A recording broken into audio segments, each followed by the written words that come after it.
Assalamualaikum smart people, ketemu lagi dengan saya. Hari ini kita akan membahas video terbaru mengenai hubungan dari PMS dan emosi pada wanita. Apa ya kira-kira hubungannya premenstruasi sindrom dengan emosi labil pada wanita ketika mereka akan memulai masa menstruasi?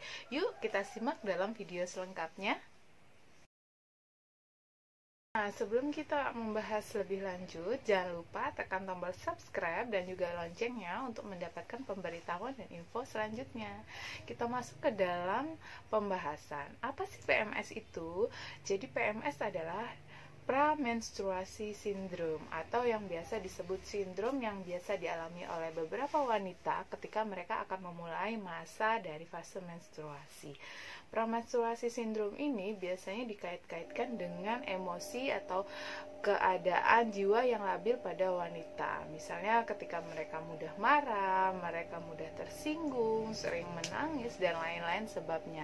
Kira-kira kenapa pramenstruasi wanita ini dikait-kaitkan dengan emosi pada wanita tersebut?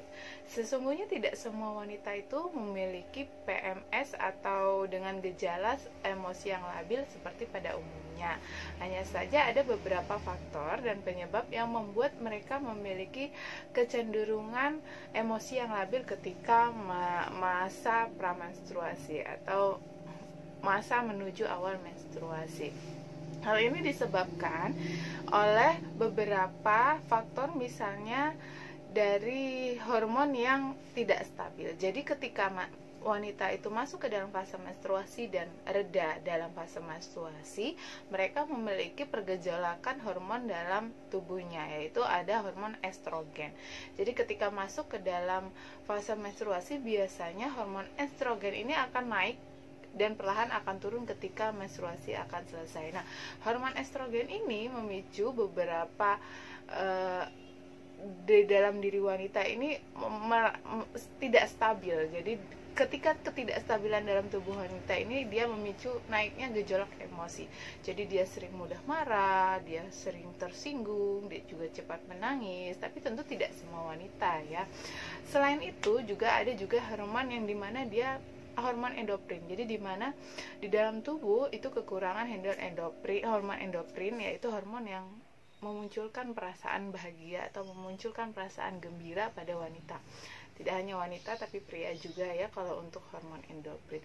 Lalu beberapa faktor di luar lainnya adalah contohnya mengalami depresi. Jadi ketika dia mengalami depresi dan stres, itu juga bisa memicu bagaimana emosinya tidak stabil, ditambah keadaan di mana dia akan mengalami fase awal menstruasi. Jadi sesungguhnya tidak semua seorang wanita itu akan mengalami keadaan yang labil, emosi yang labil ketika dia akan mengalami fase awal menstruasi. Hal ini disebabkan oleh beberapa faktor yang saya sebutkan tadi. Jadi bagaimana ya untuk menghilangkan rasa emosi yang tidak stabil pada wanita yang akan PMS? Ini ada beberapa cara, yaitu dengan menghilangkan stres. Bagaimana tubuh kita menghilangkan stres, kita tentu yang lebih tahu dibanding yang lain. Contohnya ada beberapa wanita yang bisa menghilangkan stresnya dengan cara ngemil, banyak makan, atau banyak tidur. Yang kedua dengan cara pola hidup yang sehat, berolahraga, tidak minum alkohol, tidak minum yang mengandung kafein, lalu menjaga pola tidur yang sehat. Itu dia cara yang pas untuk menghilangkan emosi yang tidak stabil pada wanita yang akan memasuki masa premenstruasi sindrom.